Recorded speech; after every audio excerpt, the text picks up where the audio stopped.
اعوذ باللہ السمیع العلیم العظیم الحفیظ بوجہ الکریم وسلطانہ القدیم من الرجس الخبیث المخبث الشیطان اللعین الرجیم وقبیلہ ونفخہ ونفسہ وہمزہ۔ بسم اللہ الرحمن الرحیم۔ تمام نبیوں کے سردار حضرت محمد صلی اللہ علیہ وآلہ وسلم اور تمام مذاہب کے سردار دین اسلام کے پیروکاروں، سلام علیکم طبتم۔ اللہ کی برکات اور اس کی رحمتیں۔ آج کی گفتگو جو ہے وہ 28ویں مرحلے میں داخل ہو گئی۔ میں مصر کے آئمہ اور اولیاء کرام کا تذکرہ کر رہا تھا تو امام شافعی رحمۃ اللہ علیہ کا تذکرہ کیے بنا وہاں سے نکلنا اچھا نہیں لگا۔ امام شافعی رحمۃ اللہ علیہ مجدد ہیں اور ولیوں کے اندر آپ جس دور میں تھے اس دور میں آپ کا رتبہ جو ہے وہ اوتاد کے برابر۔ اس کے بعد صرف 2 ہی رتبے ہوتے ہیں، قطب اور قطب عالم۔ ہمارا جیسے طریقہ ہے کہ ہم سب سے پہلے گفتگو کرتے ہیں نام کے اوپر۔ دوسری صدی کے مجدد اہل سنہ کے تیسرے بڑے امام محمد بن ادریس شافعی قریشی مطلبی مصری رحمۃ اللہ علیہ، آپ دوسری صدی کے مجدد ہیں۔ ابو داؤد میں ایک حدیث مبارکہ ہے کہ ہر 100 سال کے راس کے اوپر اللہ تعالیٰ ایک آدمی کو بھیجتا ہے کہ جو اس امت کے لیے ان کے دین کی تجدید کر دیتا ہے۔ تجدید کا مطلب کیا ہوتا ہے کہ نیا دین دیتا نہیں، 100 سال جب گزر جاتے ہیں تو کچھ نئی چیزیں جو ہے نا وہ داخل کر دی جاتی ہیں، یا ایسا ہوتا ہے کہ جو چیزیں غیر ضروری ہیں ان کو ضروری بنا لیا جاتا ہے، یعنی فروعات کو اصل سمجھ لیا جاتا ہے اور اصل کو ٹوٹلی چھوڑ دیا جاتا ہے۔ تو پھر وہ مجدد آ کے کیا کرتا ہے تو وہ دیکھتا ہے کہ اس زمانے کے اندر بیماری کیا پیدا ہوئی تو وہ اس بیماری کو دور کرتا ہے اور اس کا علاج بھی جو ہے وہ بتلاتا ہے۔ تو امام احمد بن حنبل رحمۃ اللہ علیہ نے ان کو دوسری صدی کا مجدد جو ہے وہ قرار دیا ہے، اور واقعی اس میں کوئی اختلاف بھی نہیں ہے۔ اہل سنہ کے یہ تیسرے بڑے امام ہیں۔ امام جو ہیں وہ 4 ہیں۔ فقہ کے اندر امام جو ہیں وہ 4 قرار پائے۔ ویسے تو قرآن مجید اور حدیث مبارکہ سے استدلال کیا، استخراج جو ہے وہ کیا، استنباط جو ہے وہ کیا گیا، اور بہت سے ائمہ نے مسائل جو ہے وہ نکالے اور اخذ کیے، رائٹ۔ لیکن ساری مسلم امہ متفق ہو گئی کہ 4 امام ہیں، ان چاروں میں سے کسی ایک کے بھی پیچھے کوئی چلے تو وہ اہل سنہ میں شامل ہوگا۔ یہ 4 امام ہی کیوں، اور پھر یہی امام کیوں؟ بہت سے امام ہیں، بہت سے قرآن اور حدیث کو جانتے ہیں، انہوں نے مسائل کو نکالا، لیکن ساری دنیا نے یہ طے کیا کہ دیکھا جائے کہ کون سا امام ہے۔ 1-2 مسئلہ نہیں، پہلا انہوں نے یہ رکھا کہ امام اسے تسلیم کیا جائے گا کہ جس نے ولادت سے لے کر وصال تک کے تمام مسائل جو انسان کو پیش آتے ہیں وہ سارے جو ہیں وہ قرآن اور حدیث کے دلائل سے نکالے ہوں۔ یہ بات یاد رکھیے گا، قرآن اور حدیث کی روشنی سے نکالے ہوں پوری ایمانداری کے ساتھ، پہلی۔ اور دوسری بات یہ، اب قرآن اور حدیث سے تو مسائل بہت سے لوگوں نے نکالے، تو دوسری شرط یہ رکھی گئی کہ انہوں نے جو مسائل نکالے تھے وہ تمام کے تمام لوگوں کی نظروں کے سامنے ہوں، مدون ہوں کتاب کی صورت میں۔ تو اس چیز کو جب چیک کیا گیا تو پتہ چلا کہ صرف 4 امام ایسے ہیں کہ جنہوں نے ایمانداری کے ساتھ ولادت سے لے کے وصال تک کے، انسان کے ولادت اور وصال تک بیچ کے جو مسائل پیش آتے ہیں وہ معاملات ہیں، عبادات ہیں، ان کو قرآن اور حدیث سے اخذ کیا اور لوگوں کے سامنے اسے پیش کر دیا، اور وہ ہماری نظر میں ہمارے سامنے بالکل وہ موجود ہے۔ تو یہ 4 امام ہیں۔ اب کوئی امام اگر آتا ہے تو وہ یہ بتلائے کہ اس نے یہ کام کیا ہے۔ تو فقہ کے اندر ان 4 کو، تو ان 4 میں پہلے امام اعظم نعمان بن ثابت رحمۃ اللہ علیہ، یہ پہلے اس لیے ہیں کہ تمام کے تمام ائمہ جمع تفریق کر کے انہی کے شاگرد بنتے ہیں۔ امام مالک ہم عصر ہیں ان کے، اور ان کے فتاویٰ جو ہیں وہ منگوایا کرتے تھے۔ یہ دوسرے امام۔ تیسرے امام امام شافعی رحمۃ اللہ علیہ۔ چوتھے امام امام احمد بن حنبل، یہ فقہ کے اندر امام ہیں۔ ویسے تو امام کا لفظ دوسروں کے لیے بھی استعمال کیا جاتا ہے۔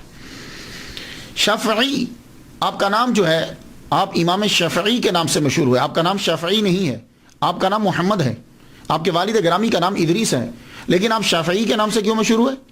اصل میں آپ کے شجرہ نسب کے اندر ایک نام آتا ہے شافعون، آپ کے گرینڈ فادر کے فادر، وہ شافعیون ان کا نام تھا، ان کی وجہ سے آپ کو امام شافعی کہا جاتا ہے، آپ نے اس کو اڈاپٹ کر لیا اس نام کو۔ تو اب آپ یہ ذہن میں رکھ لیجئے کہ شافعیون آپ کے گرینڈ فادر کے فادر، ان کی وجہ سے ان کا نام، میں شجرہ پڑھتا ہوں تاکہ آپ کو معلوم ہو جائے کہ وہ کس مقام پر آتے ہیں۔ محمد آپ کا نام، آپ کے والد کا نام ادریس بن عباس بن عثمان بن شافع، یہ آگے نا بیچ میں شافع، بن اسائب بن عبید بن عبد یزید بن ہاشم بن عبد المطلب بن عبد مناف۔ تو یہ شافعی جو آیا تھا، اس کی وجہ سے وہ امام شافعی جو ہے وہ کہلوائے۔ اب امام شافعی جو پروننسیشن ہے، اس کے ضمن میں ایک بات کرتا جاؤں، بڑی اہم بات ہے۔ وہ بات یہ ہے کہ ہماری جو اردو زبان ہے، اس کے اندر بہت سے الفاظ اڈاپٹ کیے گئے ہیں، ترکی سے لیے گئے ہیں، سنسکرت سے لیے گئے ہیں، عربی سے لیے گئے ہیں، ہندی سے لیے گئے۔ تو جب زبان کسی دوسری زبان سے لفظ کو لیا جاتا ہے تو پھر وہ جو اڈاپٹ کرتا ہے وہ اس کو پروننسیشن اپنا دے دیتا ہے، اس کو جو بولنے میں آسان لگتا ہے۔ اسی لیے جب آپ اکثر سنیں گے تو منہ سے نکلتا ہے شافعی شافعی، امام شافعی، فا کے اوپر زبر پڑتے ہیں، جبکہ فا کے اوپر زبر نہیں ہے، فا کے نیچے زیر ہے۔ وجہ یہ ہے کہ جو پنجاب سائڈ کے لوگ ہیں یا عام جس جگہ وہ رہ رہا ہے، وہاں جب اڈاپٹ کیا گیا تو فا کے نیچے زیر اور عین کے نیچے زیر دونوں کو پروناؤنس کرنا پنجاب والوں کے لیے یا ہمارے لیے بڑا مشکل ہے۔ جیسے امام شافعی بہت مشکل ہوگا، تو شافعی جو ہے وہ بڑا آسان ہے ہمارے لفظ۔ تو اس لیے اکثر لفظوں کے ساتھ ایسا ہوا کہ جب اس کو معاشرے نے عام طور پر کچھ اور بولا اور اصل میں اس کا پروننسیشن اور ہوتا تھا، یہی وجہ ہے۔ آپ اکثر دیکھتے ہوں گے کہ بڑے پڑھے لکھے مقرر ہیں، انہوں نے ساری کتابیں پڑھی ہیں، لیکن جب تقریر کرتے ہیں تو پروننسیشن وہ بول جاتے ہیں، تو ایک آدمی بیٹھا ہوا یہ سمجھتا کہ شاید یہ غلط بول رہے ہیں۔ وہ غلط نہیں بول رہے، اگر آپ ان سے بیٹھ کر پوچھیں گے تو وہ آپ کو صحیح بتائیں گے۔ ہوتا یہ ہے کہ انہوں نے جو اپنی زندگی جو گزاری ہے، اس ماحول کے اندر اس کا پروننسیشن وہ وہی تھا۔ جیسے کہتے ہیں میں نے فقہ پڑھی ہے، جبکہ یہ اس کا پروننسیشن الفقہ ہے، فقہ ہو۔ ابھی میں ایک ڈکشنری دیکھ رہا تھا، اس کے اوپر بھی کاف کے اوپر زبر ڈلی ہوئی ہے، وہ اردو کی ڈکشنری تھی، تو اصل میں الفقہ ہے۔ یہ میرے پاس ایک ڈکشنری ہے، مصباح اللغات ہے، ابھی میری لائبریری یہی میرے پاس موجود ہے۔ میں اس میں دیکھ رہا تھا کہ انہوں نے کیا پروننسیشن جو ہے وہ دیا، یہ دیتے ہیں الفقہ ہو، کسی شے کا جاننا، الفقہ ہو اسے بولتے ہیں۔ ویسے فقہ، وہ جی میں نے فقہ پڑھی ہے، دیکھا نا عام چلتا ہے نا، کیونکہ الفقہ یہ بولنا ذرا مشکل لگتا ہے ہمیں۔ تو اس لیے میں عرض کرنا چاہوں گا کہ اکثر ایسا ہوتا ہے کہ جب ہم کبھی لفظ بول رہے ہوتے ہیں تو بعض اوقات ہم اپنے معاشرے میں جو بولا جاتا ہے اس کو بول دیتے ہیں، اس کا مطلب یہ نہیں ہوتا کہ اس صاحب کو اس کے اصلی پروننسیشن نہیں آتا، لیکن بعض اوقات ساتھ بول دیا جاتا ہے۔ تو اسی طرح شافعی، امام شافعی، دیکھا نا بہت مشکل لگ رہا ہے۔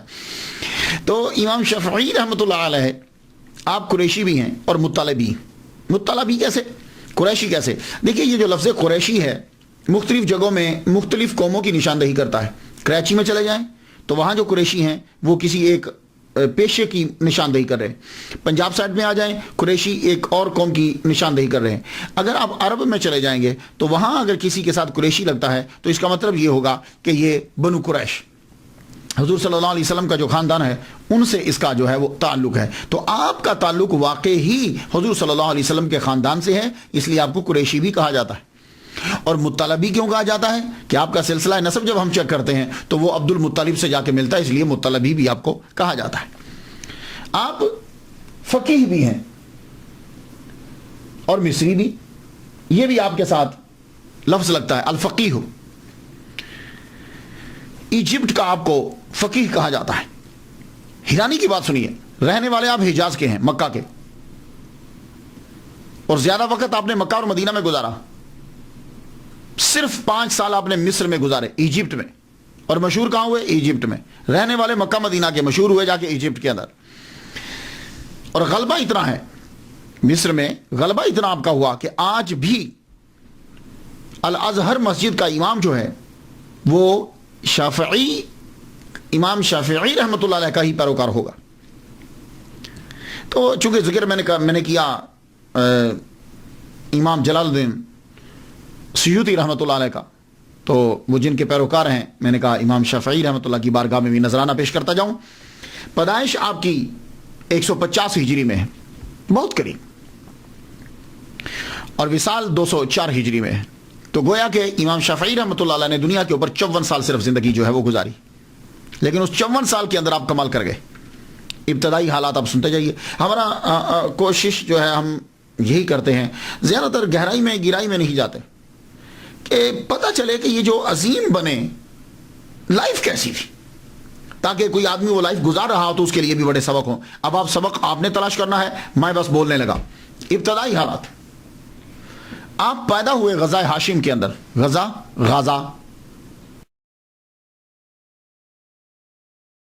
غزہ بھی کہتے ہیں. پیلسٹائن کی باؤنڈری کے اوپر، اور اسرائیل اس کی باؤنڈری کے اوپر یہ پٹی ہے پوری. یہ پہلے پیلسٹائن سارا ہوتا تھا، اب یہ قبضے میں آ گئی اسرائیل کے قبضے کے اندر آ گئی. یہاں غزہ ہاشم سے کیوں کہا جاتا ہے؟ حضور صلی اللہ علیہ وآلہ وسلم کے شجرہ نسب پڑھتے ہوئے ہمیں ایک ہاشم نام نظر آتا ہے. وہ ہاشم جو ہے وہ تجارت کرنے کے لیے وہاں گئے تھے، مال بیچتے تھے نا، تو جب وہاں پہنچے تو وہیں آپ کا وصال ہو گیا، تو اسے غزہ ہاشم بھی کہتے ہیں. امام شافعی رحمۃ اللہ علیہ کے والد گرامی ادریس درس دینے والا ادریس جو ہیں، ان کے والد گرامی یہ بھی تجارت کرتے تھے، تاجر تھے، زبردست غضب کے تاجر تھے. اب آپ اندازہ لگائیے نا کہ مکے کے رہنے والے ہیں، تجارت کرتے ہوئے یمن، سیریا تجارت کرتے ہوئے آپ پیلسٹائن تک پہنچے، وہاں جا کر آپ رہنے لگ گئے. تجارت آپ نے کی، اللہ تعالیٰ نے بہت نوازا، بڑا رزق دیا آپ کو. جب امام شافعی رحمۃ اللہ علیہ ماں کے پیٹ میں ہیں، ان کی ولادت سے پہلے ہی آپ کے والد گرامی کا انتقال ہو گیا. جتنی جمع پونجی دولت تھی، آپ کی والدہ محترمہ نے 2 سال جو ہے وہ غزہ ہاشم کے اندر گزارے. 2 سال گزارے.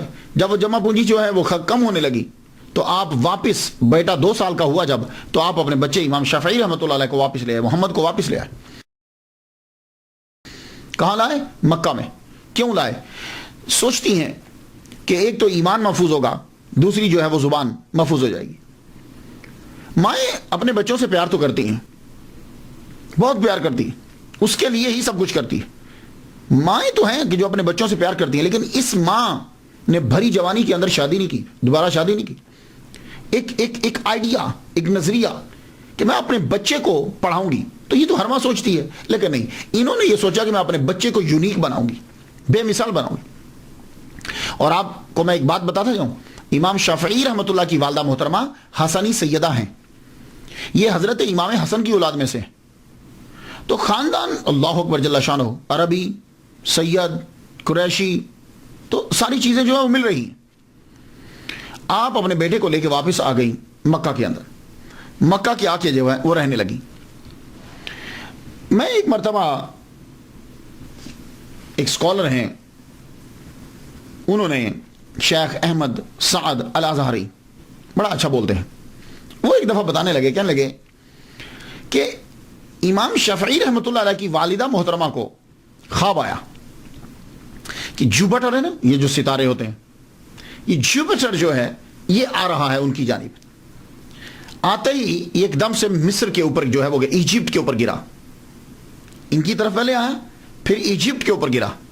ایجپٹ میں جب گرا تو پھر اس کے ٹکڑے ہوئے، ٹکڑے ہو کر جو ہے وہ بہت ساری جگہوں میں دوسرے ممالک میں پھیل گئے. تو آپ نے خواب کی تعبیر پوچھی کہ جوپیٹر جو ہے یہ میری طرف آیا، اور پھر اس کے ٹکڑے ہوئے اور یہ پھیلے، گرا مصر میں.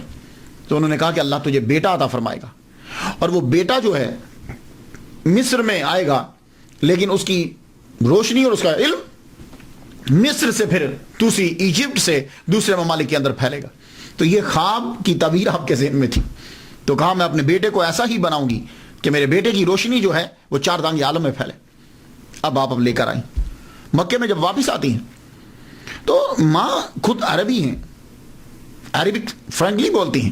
ہماری پنجاب، پاکستان، ان کا مسئلہ تو ہے نا کہ ان کا پروننسیشن، تلفظ جو ہے وہ مجہول ہوتا ہے یا صحیح نہیں ہوتا، تو پھر ہم کہتے ہیں کہ بچے کو قاری صاحب کے پاس بھیج دیجیے. تو یہ تو خود سیدہ ہیں، عرب کی ہیں، ان کا پروننسیشن تو غضب کا ہوگا. تو آپ نے کیا کیا کہ خود بچے کو قرآن مجید حفظ کروانا شروع کیا.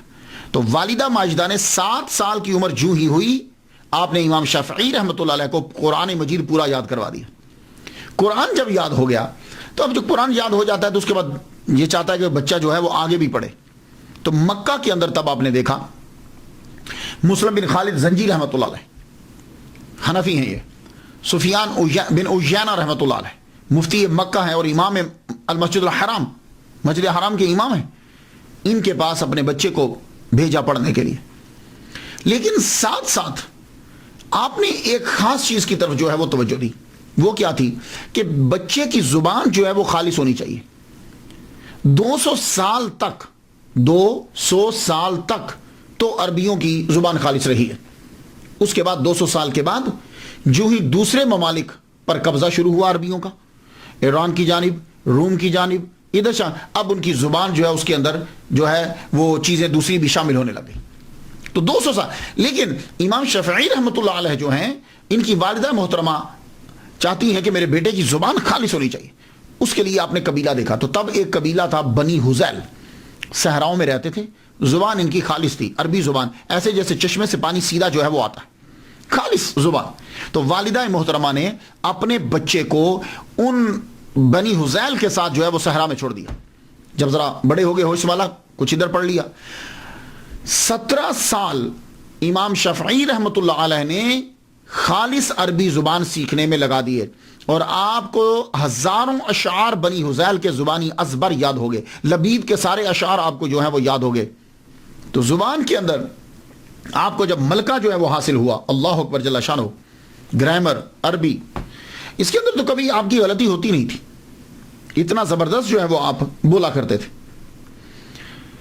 تو جب آپ نے بنی حذیل سے زبان کو سیکھا، ایک دن بیٹھے ہوئے اشعار گنگنا رہے ہیں آپ، ایک صاحب قریب سے گزرے، کہنے لگے بچے کیوں اپنی زندگی جو ہے وہ فضول لگا رہے ہو، اشعار کیوں پڑھ رہے ہو، جاؤ جا کے فقہ سیکھو، جاؤ جا کر فقہ سیکھو.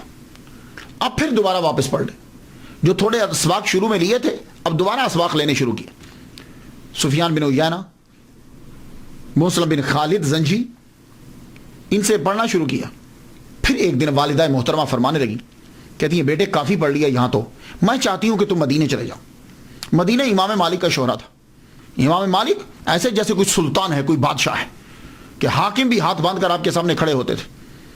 تو آپ کی والدہ محترمہ جو ہیں وہ حاکم مکہ کے پاس گئی، کہنے لگی ایک لیٹر لکھ دو حاکم مدینہ کے نام، کہ وہ سفارش کرے میرے بیٹے کی کہ میرا بچہ جو ہے، اتنے دولت تو نہیں ہے لیکن تم ہمارے خاندان کو جانتے ہو، امام مالک جو ہے وہ میرے بچے کو حدیث جو ہے وہ پڑھائیں.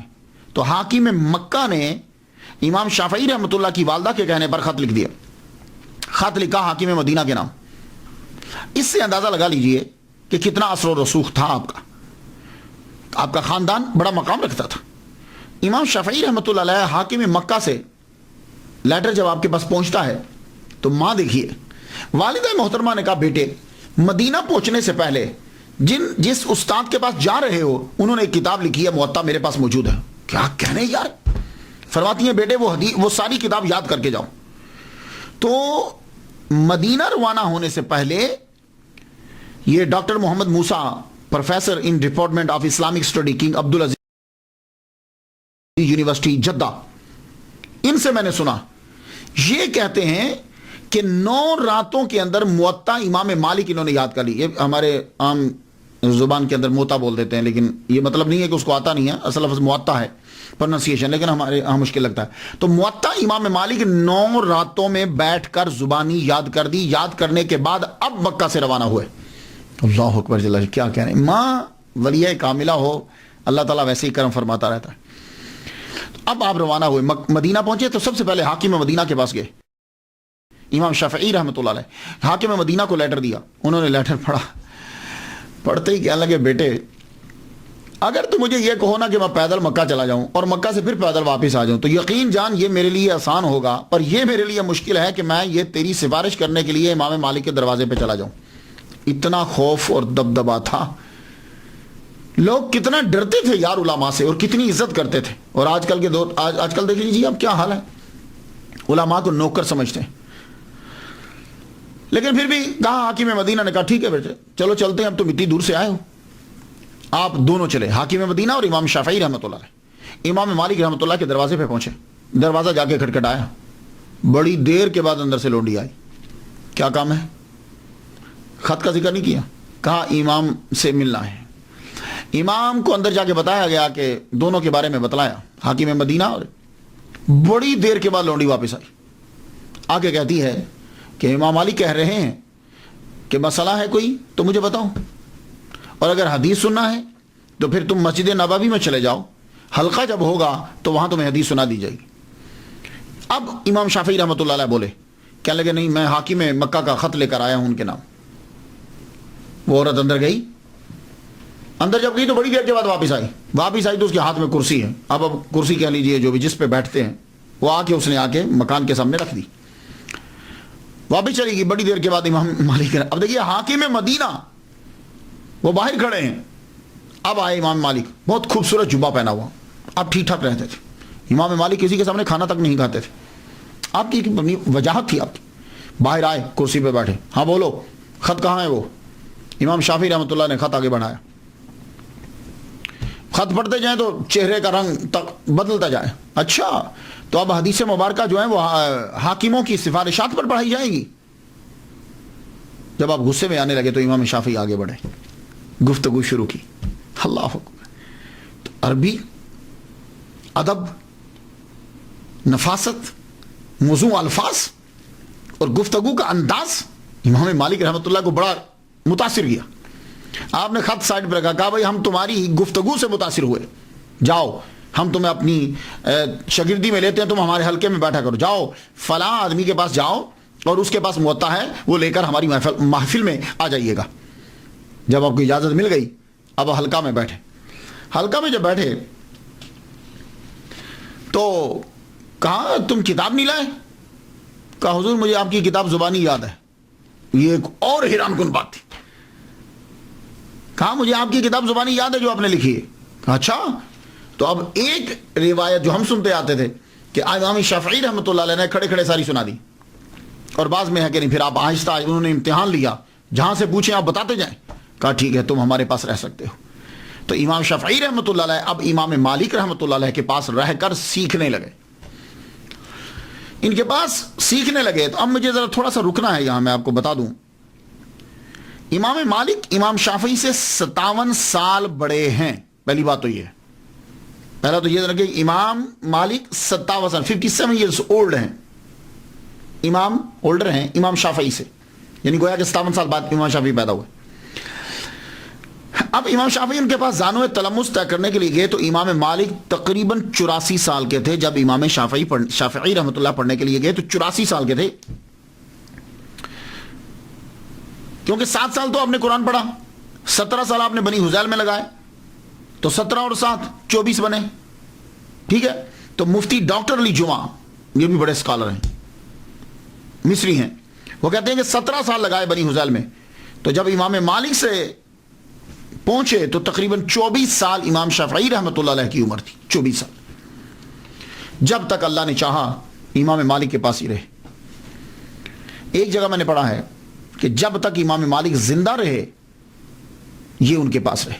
تو امام مالک کا وصال ہوا ہے 179 ہجری کے اندر، تو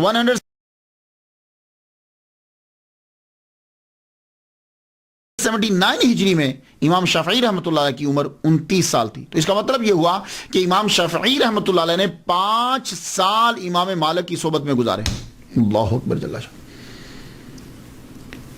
ان کا جب وصال ہوا تو اب آپ دوبارہ پھر مکہ تشریف لے گئے امام شافعی رحمۃ اللہ علیہ۔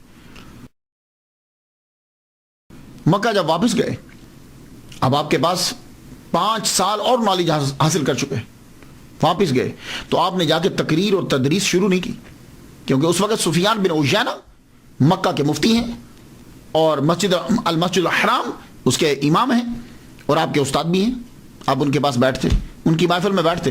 جب انہوں نے یہ چیک کیا، مفتی مکہ نے یہ دیکھ لیا کہ اس میں بچے میں اتنی صلاحیت ہے کہ یہ خود پڑھا سکتا ہے، تو آپ نے فتویٰ کی اجازت دے دی۔ تو میری تحقیق کے مطابق 29 سال میں آپ کو مفتی مکہ نے اجازت دے دی کہ تم فتویٰ دے سکتے ہو، پڑھا سکتے ہو۔ اب امام شافعی رحمۃ اللہ علیہ نے المسجد الحرام کے اندر، مسجد حرام کے اندر علیحدہ اپنا حلقہ لگا لیا، تدریس آپ نے شروع کر دی۔ اب ہوتا کیا تھا، مکہ جو ہے نا یہ ایک مرکز تھا روحانیت کا بھی اور علم کا بھی پرانے دور کے اندر۔ جو اولیاء کرام تھے وہ وہاں مجاور ہوتے تھے، بیٹھتے تھے، چلے کاٹتے تھے، وہی رہتے تھے، اور جو علماء ہوتے تھے، بڑا جو علامہ ہوتا تھا وہ وہاں بیٹھ کے پڑھاتا تھا. تو لوگ جب حج کرنے کے لیے آتے تھے تو وہ حج بھی کرتے تھے، اور جو تصوف کی طرف راغب ہوتا تھا وہ اولیاء کرام کی محفل میں بیٹھا رہتا، ان سے ملاقات ہوتی. اور جو علم پڑھنا چاہتا تھا وہ مسجد کے اندر جاتا، وہاں حلقہ جو ہے وہ لگا ہوتا تھا، وہ وہاں پڑھ لیتا. اب یہی طریقہ تھا. تو امام شافعی رحمۃ اللہ علیہ تدریس شروع کی تو موسم حج آ گیا. حج میں جب لوگ آئے تو مصر سے لوگ آتے، دور دراز سے، عراق سے، بغداد، ہر طرف سے آتے تھے لوگ. انہوں نے آ کر دیکھا کہ ایک 29 سال کا ینگ لڑکا جو ہے وہ بھی تدریس کا، اسے بھی اجازت دے دی گئی ہے. تو مفتی مکہ کی اجازت کے بغیر تو نہیں نا. تو اب جو سفیان بن عیینہ رحمۃ اللہ علیہ کی محفل میں بیٹھتے تھے ان میں سے اکثریت اٹھ کر، اور جو نئے لوگ آئے وہ امام شافعی رحمۃ اللہ علیہ کی محفل میں بیٹھنے لگ گئے، حلقے میں بیٹھنے لگے. کیوں؟ اس لیے کہ آپ جب گفتگو کرتے تھے تو آپ کی گفتگو کے اندر جو ہے بڑی نفاست اور بدوانہ جو ہے نا، بدویوں کا جو گاؤں میں، یعنی جو صحرا میں رہتے ہیں، ان کا اسٹائل تھا، خالص اسٹائل. تو امام احمد بن حنبل رحمۃ اللہ علیہ بھی حج کرنے کے لیے آئے ہوئے تھے. تو وہ سفیان بن عیینہ رحمۃ اللہ علیہ کی حلقے کو چھوڑ کر امام شافعی رحمۃ اللہ کے حلقہ میں بیٹھ گئے. یہ تھی ان کی پہلی ملاقات. تو جب انہوں نے ان کی زبان سنی اور آپ کا علم سنا اور خدا کا کرم دیکھا تو آپ ان کی محفل میں بیٹھتے. کچھ عرصہ آپ نے جو ہے وہ لیکچر دیا ہے مسجد حرام کے اندر. پھر ہارون الرشید کو پتہ چلا کہ بڑے قابل ہیں، کوئی نام، جب ان کی شہرت پھیلی تو انہوں نے ان کو، ہارون الرشید نے امام شافعی رحمۃ اللہ علیہ کو یمن کا جج مقرر کر دیا. یمن کے ایک ضلع کا، نجران کا، یا بعض کہتے ہیں کچھ اور. جب جج مقرر کیا تو یہ جج تھے وہاں کے. اور اس دور میں ہارون الرشید کے دور حکومت میں چیف جسٹس جو تھے وہ امام محمد بن حسن شیبانی رحمۃ اللہ علیہ تھے. جیسے مجسٹریٹ ہوتے ہیں، چھوٹے ہوتے ہیں، اور ایک ان کے اوپر چیف جسٹس ہوتا ہے، ایسے ہی امام محمد بن حسن شیبانی رحمۃ اللہ علیہ چیف جسٹس. اب امام شافعی رحمۃ اللہ علیہ جب ان کو یمن کے اندر بھیجا گیا تو ہارون الرشید نے آرڈر کر دیا کہ ان کو پابائے زنجیر لایا جائے اور قتل کر دیا جائے. یہ عجیب گھڑی بھری، جو ابھی 31 سال کی عمر ہے اور آرڈر آ گیا کہ قتل کر دیا جائے. ہوا کیا تھا؟ اصل میں امام شافعی رحمۃ اللہ علیہ جو ہیں ان کو سیدوں سے بڑا پیار تھا، سادات سے. اس کی وجہ کیا ہے کہ ننہال جو ہے وہ سادات ہے،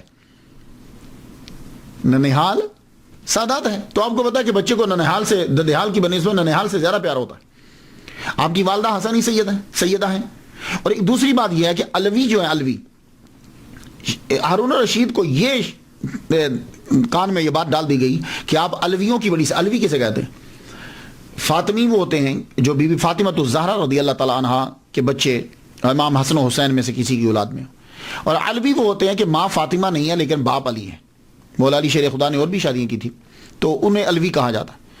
تو امام شافعی رحمۃ اللہ علیہ سیدوں کی بڑی عزت کرتے تھے. شافعی رحمۃ اللہ علیہ سیدوں کی بڑی عزت کرتے تھے. اس سے بعض لوگوں نے ان کو اہل تشیع میں شامل کر دی،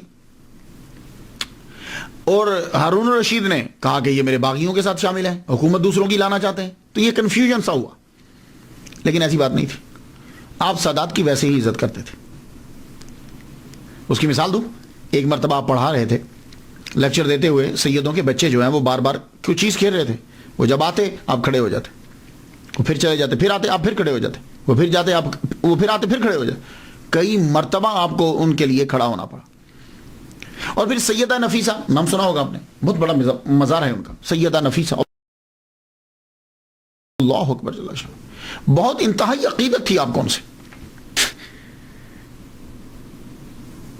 تو جب بھی آخری عمر کے اندر آپ بیمار ہوتے تو لڑکے کو بھیجتے، جاؤ جا کے دعا کروا کے لاؤ میرے لیے. تو وہ فرماتی جاؤ، اللہ تمہارے استاد کو شفا عطا فرمائے، اللہ تمہارے استاد کو شفا عطا فرمائے، اللہ تمہارے استاد کو شفا عطا فرمائے. آخری بار گیا کہ جاؤ جا کے دعا کروا کے لاؤ. دعا کروانے کے لیے گئے تو بچہ واپس آیا. کہا انہوں نے، فرمانے لگے، وہ بچہ کہتا ہے، عرض کرتا ہے، حضور انہوں نے کہا جاؤ اللہ تمہارے استاد کا بھلا کرے. کہنے لگے لو بھائی اب تیاری کر لو، اب ہمارا وقت آ گیا ہے، اب تیاری کر لو، اب ہمارا وقت آ گیا. تو سادات سے محبت کی وجہ سے ہارون الرشید نے یہ سمجھا کہ شاید یہ ہماری حکومت کو ختم کرنا چاہتا ہے اور باغیوں کے ساتھ ملے ہو. تو اس نے کہا کہ پابائے زنجیر بغداد میں لایا جائے اور قتل کر دیا جائے. آپ کو یہ آپ کی آمد ہو رہی ہے بغداد میں پہلی مرتبہ. چلو ہو سکتا ہے کہ پہلے بھی ہے لیکن تاریخ یہ لکھتی ہے. آپ جب وہاں پہنچے آپ کو پابند سلاسل کر دیا گیا. کیس جو ہے وہ پیش نہیں ہو رہا عدالت میں، یعنی آپ کو ہارون رشید کے سامنے پیش نہیں کیا جا رہا. محمد بن حسن شیبانی، امام محمد جو ہیں یہ امام اعظم رحمۃ اللہ کے شاگرد ہیں اور چیف جسٹس سے ان کو پتہ چل گیا امام شافعی کے بارے میں کہ وہ قید کر کے لائے گئے ہیں اور عدالت میں پیش نہیں کیے جا رہے. آپ فوراً گئے ہارون رشید کے پاس، جا کے کہنے لگے تمہیں غلط فہمی ہوئی ہے، تمہیں غلط فہمی ہوئی، میں جانتا ہوں بہت قابل اور لائق لڑکا ہے، تو تم اسے قتل کا آرڈر نہ دو اور دربار میں حاضری کا موقع دو. واپس لیا گیا آرڈر، دربار میں بلایا گیا. امام محمد بن حسن شیبانی شاگرد رشید امام اعظم رحمۃ اللہ علیہ، آپ کی موجودگی میں جب امام شافعی رحمۃ اللہ علیہ تشریف لائے، آپ نے گفتگو کی، استدلال دلائل جب دیے اور آپ نے اس انداز سے سمجھایا کہ ہارون رشید متاثر ہو. اس نے کہا ٹھیک ہے آپ جائیے، جا سکتے ہیں آپ کو آپ کی نوکری پہ بحال کیا جاتا ہے. آپ فرمان لگے نہیں، میں واپس نوکری میں نہیں جاؤں گا، مجھے امام محمد بن حسن شیبانی رحمۃ اللہ کے پاس رہ کر مجھے فقہ سیکھنی ہے. یہ تھا ٹرننگ پوائنٹ ایک دوسرا. اب امام شافعی رحمۃ اللہ علیہ بغداد میں رہ رہے ہیں امام محمد بن حسن شیبانی رحمۃ اللہ علیہ کے ساتھ. یہاں رہ کر آپ نے اصول فقہ کو جو ہے وہ سیکھا ہے، ان کی صحبت اختیار کی. تو آپ نے اعلان فرمایا وہ امام اعظم کے شاگردوں کی صحبت اختیار کرے. اللہ نے استنباط کا دروازہ ان پر کھول دیا اور فقاہت ہرگز نصیب نہ ہوتی اگر میں امام محمد بن حسن شیبانی کی کتب کا مطالعہ نہ کیا ہوتا. میں نے آپ نے ان کے پاس رہ کر یہ سیکھا کہ قرآن اور حدیث سے مسئلے کو نکالا کیسے جاتا ہے، یہ چیز سیکھی، اصول فقہ سیکھے، یہ چیز آپ نے سیکھی. اور تاریخ بغداد میں الخطیب بغدادی یہ خود شافعی ہیں، جلد 2 صفحہ 166 پہ لکھتے ہیں امام شافعی نے فرمایا مجھ پر فقہ میں جس شخص کا سب سے زیادہ احسان ہے وہ امام محمد بن حسن شیبانی حنفی رحمۃ اللہ علیہ ہیں. یہ امام شافعی اقرار کر رہے ہیں. تو اب مجھے سمجھ نہیں آتی کہ جتنے شوافے ہیں یا امام شافعی کے فالوور ہیں وہ حنفیوں کو برا کیوں کہتے ہیں. وہ خود فرما رہے ہیں کہ مجھ پر ان کا احسان ہے، میں نے ان سے سارا سیکھا ہے کہ مسائل کو نکالنا کیسے. اور ایک بات اور یاد رکھیے گا، امام شافعی رحمۃ اللہ علیہ بالکل ایک واسطے کے ساتھ امام اعظم کے شاگرد ہیں. ایک واسطے یعنی بیچ میں ایک بندہ ہے. میں بتاتا ہوں، یاد رکھیے گا ذرا، گفتگو کرنے میں آسانی ہو جائے گی. امام شافعی رحمۃ اللہ علیہ شاگرد ہیں مسلم بن خالد زنجی رحمۃ اللہ علیہ کے، اور وہ شاگرد ہیں امام اعظم کے. تو بیچ میں مسلم بن خالد زنجی ایک، امام شافعی امام اعظم کے شاگرد. تاریخ الکبیر جلد 8ویں صفحہ 81 پہ امام بخاری نے لکھا ہے، اور یہ بات طبقات جلد اول صفحہ 115 پر بھی ہے کہ امام شافعی رحمۃ اللہ علیہ نے مسلم بن خالد زنجی رحمۃ اللہ سے روایت کی ہے. امام شافعی رحمۃ اللہ علیہ شاگرد ہیں حضرت علی بن زبیان کے، اور وہ شاگرد ہیں حضرت امام اعظم کے. تو بیچ میں ایک. تہذیب الکمال جلد 20 صفحہ 497 پہ ہے کہ امام شافعی نے ان سے بھی روایت کی ہے. امام محمد بن حسن شیبانی رحمۃ اللہ علیہ شاگرد ہیں امام اعظم رحمۃ اللہ کے، شاگرد رشید ہیں. اور امام شافعی رحمۃ اللہ علیہ امام محمد بن حسن شیبانی کے شاگرد ہیں. تو ابن حجر اسقلانی شافعی رحمۃ اللہ علیہ لسان المیزان جلد 5ویں صفحہ 121 پہ لکھا ہے کہ امام شافعی خود تحریر فرماتے ہیں کہ میں نے امام محمد سے اتنا سیکھا کہ اس کا بوجھ ایک مذکر اونٹ جو ہے وہ اٹھائے گا، نر اونٹ اٹھا سکتا ہے. سارے لوگ فقہ میں اہل عراق کے عیال ہیں، اہل عراق کوفہ کے، اور سارے اہل کوفہ امام ابو حنیفہ رحمت اللہ علیہ کے. یہ ابن حجر اسقلانی لسان المیزان میں لکھ رہے ہیں. اب آپ بتائیے وہ لڑائی کس بات کی ہے؟ امام محمد بن حسن شیبانی حنفی سے سیکھنے کے بعد اب امام شافعی رحمۃ اللہ مکہ آ گئے. کچھ عرصہ رہے، پھر مکہ سے یمن گئے، کئی دفعہ یمن گئے، پھر عراق کا بھی کئی دفعہ سفر کیا. اس کے بعد آپ عراق گئے، لیکن مشہور سب سے زیادہ کب ہوا؟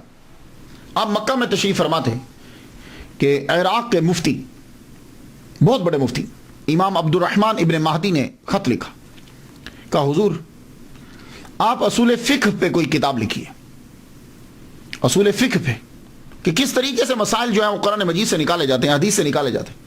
تو آپ نے پھر سب سے پہلے کتاب لکھی الرسالہ، نام رسالہ ہے لیکن زبردست کتاب، اس کے اندر قرآن، حدیث، فلسفہ جو اسلامی فلسفہ ہوتا ہے، ناسخ منسوخ، یہ ساری چیزیں جو ہے اس کے اندر جمع کر دی اور مسائل اس کے اندر تحریر کی ہے، اور یہ کتاب آپ نے بغداد بھیج دی، روانہ کر دی عراق میں۔ یہ کتاب جب پہنچی تو اس کتاب نے تہلکہ مچا دیا، علمی حلقے کے اندر تہلکہ مچا دیا۔ امام کی یہ کتاب مفتی عبد الرحمن ابن مہدی نے جب پڑھی تو بول اٹھے کہ امام شافعی جیسا کوئی عالم نہیں ہے۔ ہر نماز کے بعد وہ امام شافعی رحمۃ اللہ علیہ کے لیے دعا کرنے لگ گئے اور کرتے رہے۔ امام شافعی رحمۃ اللہ علیہ کے شاگرد ہیں امام مزنی رحمۃ اللہ علیہ۔ امام مزنی کہتے ہیں کہ میں نے 500 مرتبہ اور رسالہ کتاب کو پڑھا ہے، ریڈ کیا ہے۔ I read 500 times، 500 مرتبہ۔ اس کتاب رسالہ کی جب شہرت ہو گئی اس کے بعد آپ بغداد گئے۔ جب بغداد گئے تو علماء، فضلاء، شرفاء سب کو پتہ چلا، اب لوگ آپ کو دیکھنے کے لیے آئے، آپ کی باتوں کو سننے کے لیے آئے۔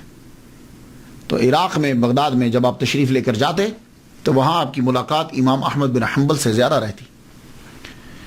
ویسے تو آپ اور بھی جگہوں پہ لیکچرز دیتے، امام احمد بن حنبل آپ کو بلاتے، اور جب تک امام شافعی رحمۃ اللہ علیہ بیٹھے رہتے، امام احمد بن حنبل یوں جیسے شاگرد ہیں باادب ہو کر ان کے سامنے رہتے، اور جب امام شافعی رحمۃ اللہ اپنے خچر پر بیٹھ کر تشریف لے جانے لگتے تو امام احمد بن حنبل ان کے خچر کے ساتھ ساتھ چل رہے ہوتے۔ ایک دن بیٹے نے پوچھ لیا، آپ اتنے مشہور عالم ہیں، اتنے بڑے علامہ ہیں، تو آپ امام شافعی رحمۃ اللہ کے ساتھ یوں کیوں چلتے ہیں؟ کہا بیٹے اگر فقہ سیکھنی ہے، جیورسپروڈنس، فقہ سیکھنی ہے، یوں ہی ان کے خچر کے ساتھ چلنا پڑے گا۔ اور امام احمد بن حنبل خود اتنے بڑے علامہ، گھر کے اندر اکثر تعریف کرتے رہتے، امام شافعی یہ ہیں، وہ اتنے اچھے ہیں، رات بھر جاگتے ہیں، قرآن پڑھتے ہیں، ذکر کرتے ہیں، تہجد پڑھتے ہیں، کھانا کم کھاتے ہیں، زیادہ تر لکھتے پڑھتے ہیں۔ ایک دن گھر کے اندر دعوت کر دی گئی۔ امام احمد بن حنبل کی بیٹیاں تھیں۔ آپ کہا کرتے تھے جب بیٹی پیدا ہوتی تو کہتے کہ انبیاء اکثر بیٹیوں کے باپ ہوئے۔ اللہ اکبر جل شان۔ ایک دن دعوت کی، اپنی بچیوں کو بتایا میرے دوست آ رہے ہیں، امام آ رہے ہیں، استاد آ رہے ہیں۔ انہوں نے کھانا پکایا، تو آپ کو پتا ہے عادت یہ ہے کہ جب کھانا پکایا جاتا ہے تو مہمان کے آگے سب رکھ دیتے ہیں کہ چلو جو بچے کا بعد میں کھا لیں گے۔ کھانا رکھا گیا، امام شافعی رحمۃ اللہ پورا کھانا، ساری روٹیاں، سالن سارا کھا گئے۔ خالی برتن واپس گئے تو لوگ پریشان ہو گئے، گھر والے سارے، لیکن پوچھا کوئی نہیں، لوٹا پانی کا بھر کے رکھ دیا، صبح اٹھ کے تہجد پڑھیں گے۔ لیکن جب فجر کے وقت اندر گئے تو دیکھا تو لوٹا پانی کا بھرا پڑا ہے، وہ لوٹا اٹھا کے باہر لے گئے۔ اب بیٹیاں بھی حیران ہوئی اور روجا بھی، چکر کیا ہے؟ آپ تو کہتے تھے کہ کھانا کم کھاتے ہیں، پورا کھا گئے، اور آپ کہتے ہیں تہجد پڑھتے ہیں، تو انہوں تو لگتا ہے کہ سوئے رہے ہیں، تہجد پڑھی ہی نہیں انہوں نے۔ آپ فجر میں اندر گئے ہو تو لوٹا ویسے ہی پڑا ہوا ہے۔ امام احمد بن حنبل جو ہیں انہوں نے جب پوچھا، آپ کمرے میں داخل ہوئے، امام شافعی رحمۃ اللہ علیہ اوتاد ہیں، بڑے ولی کامل اس دور کے، آپ نے چہرہ پڑھ لیا، کہنے لگے ایک بات تو بتاؤ۔ کہا کیا؟ یہ کھانا کا پروسیجر کیا ہے، کیسے پکاتے ہو آپ لوگ؟ تو امام احمد بن حنبل بتانے لگے کہ میری بیوی، میری بیٹی ہیں، ان کا طریقہ یہ ہے کہ کھانا جب پکاتی ہیں گندم پہلے نکالتی ہیں۔ تب کیا ہوتا تھا، گندم صبح کے ٹائم پیستے تھے گھر کے اندر ہی، گندم نکالتی ہیں تو قرآن پڑھتی ہیں، پیستی ہیں تو قرآن پڑھتی ہیں، آٹا گوندتی ہیں تو قرآن پڑھتی ہیں، پکاتی ہیں تو قرآن پڑھتی ہیں۔ کہنے لگے بس یہی تو میں سوچ رہا تھا۔ فرمانے لگے بات ٹھیک ہے، میں کھانا بہت کم کھاتا ہوں، کھانا نہیں، کیونکہ کھانا کھانے سے پیٹ بھرتا ہے، زیادہ کھائیں تو بخارات اٹھتے ہیں، آدمی کو نیند آتی ہے، سوچ نہیں پاتا۔ میں کھانا بہت کھاتا ہوں لیکن بہت کم کھاتا ہوں، لیکن یہ کھانا جب میرے سامنے آیا، میں نے پہلا لقمہ توڑا، توڑ کر چبا کے جب وہ میرے حلق سے نیچے اترا، وہ پیٹ میں گیا، میرا قلب شروع ہو گیا، یعنی ذکر کرنا شروع ہو گیا۔ تو میں سمجھ گیا کہ کوئی اسپیشل کھانا ہے، تو میں نے خود سے کہا آج جتنا ہے یہ کھا لے، شاید زندگی میں ایسا کھانا پھر دوبارہ نصیب نہ ہو۔ اللہ اکبر جل شان۔ تو فرمان لگے وہ میں سارا کھانا کھا گیا، ساری رات میرا قلب جاری رہا، ذکر کرتا رہا، میں سویا ہی نہیں۔ میں سوتا تو میرا وضو ٹوٹتا، وضو ٹوٹتا تو میں وضو کرتا نا، تو وضو کرتا تو پانی استعمال ہوتا، میں سویا ہی نہیں۔ اللہ اکبر جل شان۔ یہ تھے لوگ اور وہ تھے گھر والے۔ آپ دوسرے محدثین کی طرح بالکل نہیں۔ امام احمد بن حنبل آپ کے بارے میں کہتے ہیں کہ آپ دوسرے محدثین کی طرح نہیں ہیں۔ محدث جو ہے نا، محدث کسے کہتے ہیں؟ جو حدیث کو زبانی یاد کرتا ہے لیکن اس کو مسئلہ نکالنا نہیں آتا۔ کوئی بندہ مسئلہ پوچھنے آ جائے تو وہ اسے پرابلم ہو جائے گی حدیثیں تو یاد ہیں. تو فرماتے ہیں کہ دوسرے بھی محدثین تھے لیکن ان کے اوپر فقہ کا دروازہ بند تھا. یہ واحد محدث ہے کہ اللہ تعالیٰ نے اس کے اوپر فقہ کا دروازہ بھی کھول دیا, کیونکہ یہ اسناد کے اوپر اپنا وقت نہیں لگاتا فلاں فلاں فلاں فلاں فلاں فلاں, نہیں, یہ متن کی طرف دیکھتے ہیں کہ متن کے اندر کیا بیان کیا گیا اور اس سے مسائل کو کیسے نکالا جاتا ہے اور لوگوں سے گفتگو جو ہے وہ کس طرح کی جاتی ہے. یہ امام احمد بن حنبل فرماتے ہیں. 40 سال تک امام احمد بن حنبل ان کے لیے ہر نماز کے بعد دعا کرتے رہے. 40 سال تک. ایسے لوگ جن کے لیے دعا کریں ان کا کتنا بڑا رتبہ ہوگا. آپ ولی کامل ہیں, آپ کی بڑی کرامات ہیں. میں ایک کرامت بیان کر دوں جو بغداد کے اندر ہے. ہارون الرشید کے پاس روم کے لوگ آئے, بادشاہ نے بھیجا, کچھ راہ بھیجے, یہ مناظرہ کریں گے تمہارے علماء کے ساتھ, اگر تم لوگ جیت گئے تو ہم جزیہ دیں گے, ادروائز ہم جزیہ نہیں دیں گے.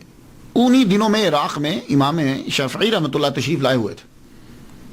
ہارون الرشید نے علماء کو بلا لیا, اور جب بلایا تو آپ بھی تشریف لے گئے.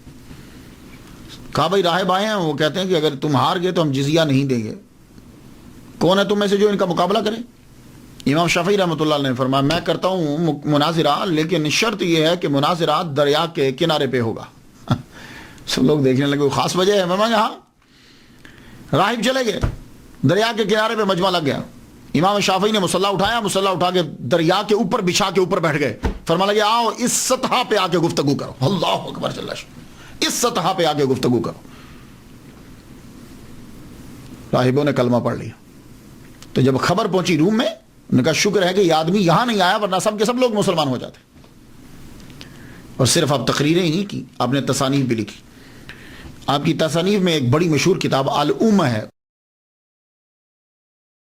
مانی تو مدر, لیکن یہاں اس سے مراد, اس کا کا ترجمہ مانی کریں گے, سورس کریں گے, دا سورس.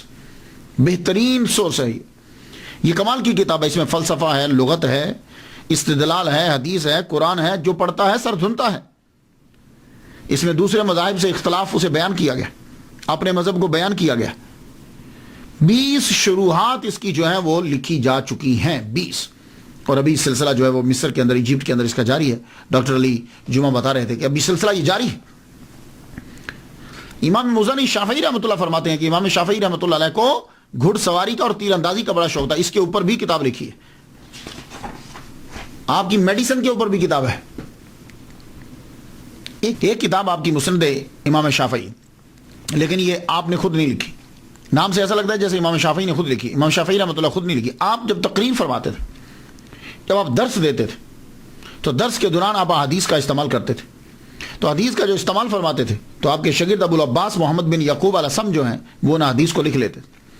تو وہ حدیث جو لکھی ہیں اس کا نام ہو گیا مسند امام شافعی رحمۃ اللہ. تو آپ نے وہ, اس لیے یہ جب کتاب اگر آپ پڑھیں گے نا تو اس کتاب میں تکرار نظر آئے گا آپ کو. تو اس لیے یہ ہوتا ہے آج لیکچر دیا, ایک حدیث بیان کی, تو کل کے لیکچر میں پھر شاید دلیل آ گئی تو وہ حدیث بیان کر دی, تیسرے لیکچر یا 4 لیکچر چھوڑ کر چھٹے میں پھر آ گئی, تو اس لیے تکرار نظر آئے گا. امام شافعی رحمۃ اللہ کی جو ایک بات ہے یونیک, وہ عربی میں مہارت ہے.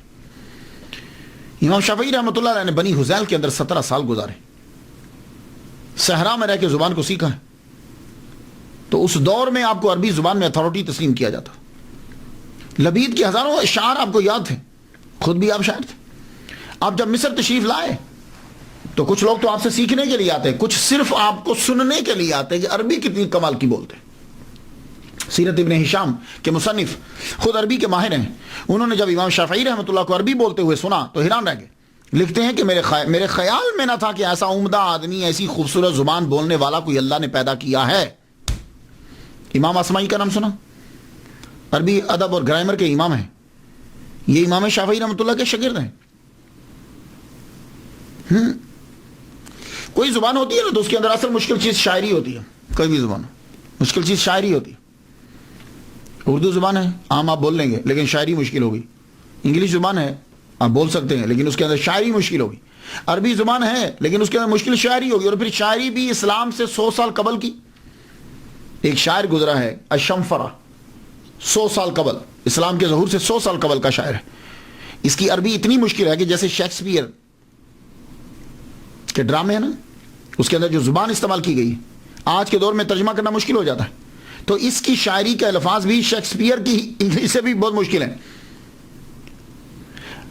امام اصمعی رحمۃ اللہ علیہ نے لفظاً اس کی شاعری امام شافعی رحمۃ اللہ علیہ سے پڑھی. یہاں سے اندازہ لگا لیجیے کہ عربی زبان کے اندر کتنا ملکہ تھا آپ کو. اللہ اکبر جل شانہ. عبد الملک ابن ہشام نے کیا خوب جملہ کہا ہے کہ امام شافعی لغت اور انصاف کے زبردست عالم ہیں اور آپ کے اندر سخاوت بھی حد درجہ کی تھی. اکثر عمرا یا لوگ آ کر آپ کو نذرانہ دیتے, آپ لے لیتے, نہ نہیں کرتے. ہارون رشید جب آپ کو دیتا آپ لے لیتے, پکڑ لیتے, لیکن کرتے کیا تھے؟ ہارون رشید تھیلی بھری ہوئی دے دیتا اشرفیوں کی, دینار کی, دراہم کی. آپ لے کر جب نکلتے تو تقسیم کرتے جاتے گھر پہنچتے تک تمام جو ملا تھا وہ ختم ہو چکا ہوتا. ایک مرتبہ مقام سنا سے مکہ کی طرف جا رہے ہیں, مکہ پہنچے آپ, وہاں خیمہ لگا آپ کا, 10,000 دینار تھے آپ کے پاس, دراہم نہیں دینار تھے آپ کے پاس. درہم میں اور دینار میں فرق ہوتا ہے, درہم چاندی کا ہوتا ہے, دینار جو ہے وہ سونے کا ہوتا ہے, اور درہم جو ہے وہ چلر ہوتا ہے دینار کا. دینار ہیں آپ کے پاس, لوگ ملنے کے لیے آئے, ان میں غربا بھی آئے, آتے آ کر اپنی حاجات کو پیش کرتے, آپ امام شافعی دیتے. جب وہاں سے اٹھے امام شافعی رحمۃ اللہ علیہ کے پاس ایک دینار بھی نہیں تھا, اور اللہ تعالیٰ نے کمال کی ذہانت عطا فرمائی امام شافعی رحمۃ اللہ علیہ کو, کمال کی ذہانت. ویسے تو ذہین بچپن ہی سے ہیں, مثال دے دیتا ہوں, اس پہ دلیل دینے کی ضرورت نہیں. اب میں کہوں کہ سورج نکلا تو چمکا تھا, اس پہ دلیل دو نہیں. ذہانت خود امام شافعی کا نام ہی کافی ہے ذہانت کے لیے, لیکن پھر بھی مثال دے دوں. امام احمد بن حنبل رحمۃ اللہ علیہ کے پاس ایک دن بیٹھے ہوئے ہیں, تو امام احمد بن حنبل کا یہ عقیدہ کہ جو نماز چھوڑ دیتا ہے وہ کافر ہے. من ترک الصلاۃ متعمدا فقد کفر, جو جان بوجھ کر نماز چھوڑے وہ کافر ہے. تو آپ نے فرمایا جب کوئی نماز جان بوجھ کے چھوڑتا کافر ہو جاتا ہے تو پھر مسلمان کیسے ہوگا؟ تو امام کہنے لگے کہ جی وہ پھر نماز پڑھے. تو آپ نے فرمایا جب اس نے نماز چھوڑی تھی تو وہ کافر ہو گیا, اب نماز پڑھے تو مسلمان ہو گیا, تو کافر کی نماز کس طرح صحیح ہوگی؟ امام احمد بن حنبل خاموش ہو گئے. تو ذہانت اللہ تعالیٰ نے عطا فرمائی. اور شاعری ظاہر ہے کہ جس کو زبان پر عبور ہو وہ شاعری ویسے ہی نکلتی ہے, وہ کلام. لیکن آپ نے شاعری بڑی عمدہ کی ہے, خوبصورت کی, بڑی سلی سادہ کرتے ہیں تاکہ بات سمجھ میں آ جائے, اور ایسی کرتے ہیں کہ جس میں حقیقت ہوتی ہے. فرماتے ہیں ان الفقیہ والفقیہ بفعلہ لیس الفقیہ بنطقہ ومقالہ وکذا الرئیس والرئیس بخلقہ لیس الرئیس بقومہ ورجالہ وکذا الغنی والغنی بحالہ لیس الغنی بملکہ وبمالہ. رئیس امیر آدمی, رئیس سردار وہ ہے کہ جو اپنی جس کی عادتیں جو ہیں وہ سرداروں والی ہوں. یہ نہیں کہ سردار وہ ہے کہ اس کے پاس ایک قوم ہے, بہت سارے بندے ہیں, نہیں, یہ نہیں. اس کی عادات سرداروں والی ہونی چاہیے. اور فرماتے ہیں غنی وہ نہیں, غنی اسے کہتے ہیں کہ جو جس کی حالت سے غنا جو ہے وہ ثابت ہو. وہ غنی نہیں ہے کہ اس کے پاس بے ملک ہی و مال ہی, مال ہے اور اس کے پاس بڑی ملکیت ہے, بڑی چیزیں ہیں, نہیں. اس کے حال سے پتہ چلے گا کہ وہ غنی ہے. آپ کی باتیں کمال کی ہوتی تھی. فرماتے ہیں عجز و انکساری سے علم حاصل کرتا ہے وہ کامیاب ہوتا ہے. جو بندہ عاجزی ہو, انکساری سے علم حاصل کرے, اس کو پھر علم اس کے من میں آتا. اور جو یہ لے کہ میں اتنے بڑے خاندان کا چشم و چراغ ہوں, علم اندر نہیں جاتا. اس لیے آپ نے دیکھا ہوگا, اب ہسٹری کا مطالعہ کر لیجیے, غلاموں کے بچے, غریبوں کے بچے بڑے بڑے عہدوں پہ فائز ہوئے اور علم ان کو حاصل ہوا. اور جو بڑے بڑے تھے وہ اسی میں رہے کہ پدرم سلطان بود, پدرم میرا ابا بہت بڑا, میرا ابا بہت بڑا. اور آپ کا یہ جملہ تو سونے کے پانی سے لکھنے والا ہے. اور یہ جتنی تصوف کی کتابیں ہیں نا اس کے اوپر چسپان کر دیا جائے یہ جملہ. آپ جملہ سن لیجیے جو امام شافعی رحمۃ اللہ نے کہا. آپ نے کہا اگر علماء حق اللہ کے اولیاء نہیں ہوتے تو پھر کوئی شخص اللہ کا ولی نہیں ہوتا, کیونکہ وہ جاہلوں کو اپنا دوست نہیں بناتا. جملہ سن لیجیے اب کہ اگر علماء حق اللہ کے اولیاء نہیں ہوتے, کیونکہ کچھ لوگوں کا تصور جو ہے کہ جو تقریر کرتا ہے یا لکھتا ہے وہ ولی کامل نہیں ہے, وہ صوفی نہیں ہے. یہ اکثر لوگوں کے ذہن میں ہے, اور ایسے بڑے عالم کو وہ تصور ہی نہیں کرتے. تو آپ نے فرمایا کہ اگر علماء حق اللہ کے اولیاء نہیں ہوتے تو پھر کوئی شخص اللہ کا ولی نہیں ہوتا, کیونکہ وہ جاہلوں کو اپنا دوست نہیں بناتا. تصوف کے اندر امام شافعی رحمۃ اللہ علیہ کو ایک مقام حاصل ہے. یہ جو اولیاء کرام کی کابینہ ہوتی ہے نا, 300 اولیاء, 30 ابدال, 7 اوتاد, 5 اقطاب, 1 قطب عالم, یہ ہے پوری دنیا کے اندر ان کی حکومت ہوتی، جو اوپر سے کم ہوتا ہے نیچے سے وہ بلندی پہ چلا جاتا ہے. تو آپ کو حضرت خضر علیہ السلام نے اوتاد میں شامل کیا ہے، اتنا بڑا رتبہ ہے آپ کا. اور ویسے یہاں امریکہ میں بہت بڑے صوفی ہیں، حمزہ یوسف، وہ ایک دن تقریر کرتے ہوئے کہہ رہے تھے کہ امام شافعی رحمۃ اللہ علیہ نے یہ کہا ہے کہ بی اے صوفی اینڈ فقیہ، don't be one of them without other. تو جب بھی بن تو صوفی بن اور فقیہ بن، صوفی اور فقیہ، نہ تو فقیہ بن بغیر صوفی کے، نہ صوفی بن بغیر فقیہ کے. دونوں چیزیں ہونی چاہیے، دونوں چیزیں. عبداللہ انصاری فرماتے ہیں کہ میں شافعی نہیں ہوں، لیکن میں امام شافعی رحمۃ اللہ علیہ کا عقیدت مند ہوں، اس وجہ سے کہ تصوف میں ان کا مقام بڑا بلند ہے. اور امام شافعی رحمۃ اللہ علیہ حضرت سلیم رائی رحمۃ اللہ علیہ کے پاس جا کے تصوف کی تعلیم لیا کرتے تھے. جو دنیا میں آتا ہے پھر اس نے آخر چلے تو جانا ہی ہے. امام اپنی آخری عمر کے آخری حصے میں جب آپ کی عمر 49 سال ہو چکی ہے تو امام شافعی رحمۃ اللہ علیہ اب ایجپٹ میں گئے. ایجپٹ میں اب کہاں گئے؟ عمر بن العاص رضی اللہ تعالیٰ عنہ نے ایک شہر آباد کیا تھا، فسطاط. اس شہر میں آپ نے سب سے پہلے مسجد بنائی تھی. مسجد کا نام ہی عمر بن العاص ہے. مصر میں گئے، مسجد میں جا کے قیام کیا. شہرت پھیل گئی کہ قریشی آیا ہے ایک، لوگ دیکھنے کے لیے آئے. دیکھنے کے لیے جب آئے تو آپ اس وقت نماز پڑھ رہے تھے. مجمع لگ گیا مصر کا، لوگ مصری دیکھ رہے ہیں، آپ نماز پڑھ رہے ہیں. نماز پڑھی تو لوگوں نے یہ کہا کہ اس جیسی نماز پڑھتے ہوئے ہم نے آج تک کسی کو نہیں دیکھا. نماز پڑھنے کے بعد جب امام شافعی رحمۃ اللہ نے اپنا رخ پھیرا، چہرہ دیکھا تو کہنے لگے اس جیسا حسین ہم نے آج تک کبھی پہلے نہیں دیکھا. اور پھر جب آپ گفتگو فرمانے لگے تو کہنے لگے اس جیسی خوبصورت گفتگو، موضوع، الفاظ اور عربی کا معیار ہم نے آج تک کسی سے نہیں سنا. تینوں چیزیں زبردست. مصر میں امام مالک کے پیروکار تھے اور امام اعظم نعمان بن ثابت رحمۃ اللہ علیہ کے پیروکار بہت زیادہ تھے. لیکن وہی حال ہوتا ہے نا، جب وقت گزرتا ہے تو کچھ چیزیں ایڈ کر لی جاتی ہیں، اپنی طرف سے شامل کر لی جاتی. آپ نے فرمایا میں امام مالک کا شاگرد ہوں، میں نے موطا یاد کی ہے، میرے ٹیچر ہیں، میں ان کے پاس رہا ہوں. اور امام اعظم امام محمد بن حسن شیبانی میں نے ان سے سیکھا ہے، آؤ میری بات کو سنو. پھر آپ مسئلے کو بیان کرتے، قرآن حدیث اس سے استنباط کرتے. وہاں سے دین تو پھر آپ کو پتا ہے وہاں بھی ہوئے، بڑے آتے تھے مالکی آپ کے پاس بیٹھتے، آپ جب استدلال سے گفتگو کرتے لوگ حیران رہ جاتے. مصر کے اندر پھر آپ کا مسلک جو ہے وہ پھیلا. اللہ تعالیٰ نے آپ کو بڑے عظیم شاعر دیے، شاگرد دیے. موزانی، بعیدی جیسے شاگرد آپ کو عطا کی. انہوں نے 40 سال کے عرصے میں امام شافعی رحمۃ اللہ کے مسلک کو پوری دنیا میں پھیلا دیا. سب سے زیادہ کام جو کیا آپ کی تحریر کے اوپر وہ امام بائحقی رحمۃ اللہ علیہ، شافعی رحمۃ اللہ علیہ نے کیا. انہوں نے آپ کے ملفوظات، بیانات، آپ کے جملے، کہے ہوئی باتیں، آپ کی کتابیں سب کے اوپر ورک کیا، ان کو یکجا کر کے پھر پھیلایا. سب سے زیادہ کام امام بائحقی شافعی رحمۃ اللہ علیہ نے کیا. امام شافعی رحمۃ اللہ علیہ صرف 5 سال مصر میں رہے. آپ کا آبائی وطن مکہ، آپ کا مسلک پھیلا مصر میں. 54 سال اس دھرتی پہ گزارے. رجب کی آخری تاریخ ہے، جمعہ کی شب ہے، مغرب کی نماز آپ نے پڑھ لی ہے. مغرب کی نماز پڑھنے کے بعد آپ دنیا سے رخصت ہو اپنے خالق حقیقی سے جا ملے. آپ کا مزار پرانے مصر کے دارالحکومت فسطاط میں ہے. اس شہر کو حضرت عمر بن العاص رضی اللہ تعالیٰ عنہ نے آباد کیا تھا. ڈاکٹر محمد موسیٰ کنگ عبدالعزیز یونیورسٹی جدہ، میں تذکرہ کر چکا ہوں ان کا شروع میں، اچھے ہیں، تقریر زبردست کرتے ہیں.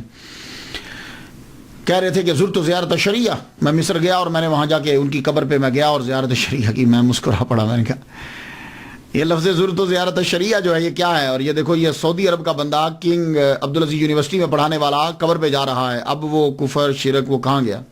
تو آپ ان چکروں میں نہ پڑھو، یہ ساری چیزیں شروع. آپ نعتیں بھی پڑھ رہے ہیں، قبروں پہ بھی جا رہے ہیں، فاتحہ بھی پڑھ رہے ہیں، بس ہر ایک چیز شروع ہے. وہاں گیا تو آج بھی ان کا مزار جو ہے وہ مرجع خلائق. لوگ یہ جو ہے یہ انٹرنس ہے حضرت امام شافعی رحمۃ اللہ علیہ کے مزار کی اور مسجد کی. اس کے اوپر جو ہے وہ ساری ہسٹری جو ہے ان کے بارے میں لکھی ہوئی ہے.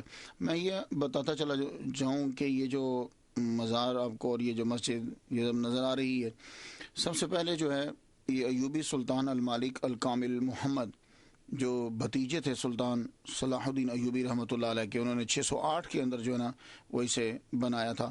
خود ان کی اپنی قبر بھی جو ہے وہ اس کے اندر ہی ہے، ان کا مزار بھی جو ہے نا وہ اس کے اندر ہی ہے.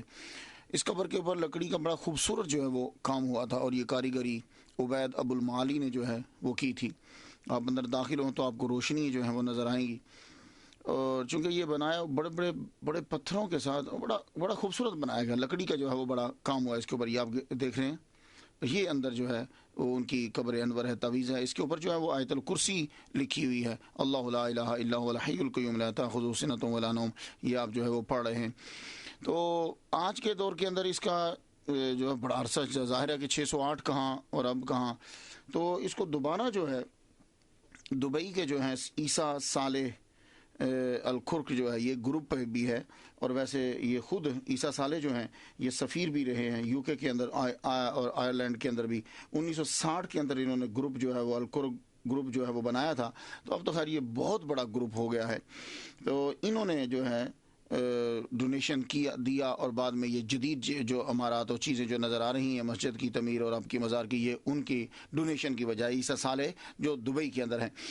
تو یہ اب دیکھیے کہ مزار شریف کے اوپر جو ہے وہ قرآن مجید جو ہے مصری آ کر جو ہے وہ پڑھتے ہیں، اور اس کی زیارت جو دور دراز سے آ کے لوگ بھی جو ہے وہ کرتے رہتے ہیں. جیسے میں نے ڈاکٹر محمد موسیٰ ہیں، وہ انہوں نے کہا کہ میں وہاں گیا زرت و زیارت شریعہ، میں نے وہاں جا کے جو زیارت کی اور فاتحہ پڑھی. یعنی کہ سعودی عرب کے لوگ بھی جو ہے وہ یہاں آتے ہیں. یہ دیکھیے کتنا خوبصورت منظر ہے آپ کی قبر انور کا، اور اس کے اوپر لکڑی کا جو کام سارا ہوا یہ سلطان صلاح الدین ایوبی کے بھتیجے نے جو ہے وہ کیا. آج بھی دعائیں پڑھی جاتی ہیں. اللہ تعالی رحمت نازل فرمائے.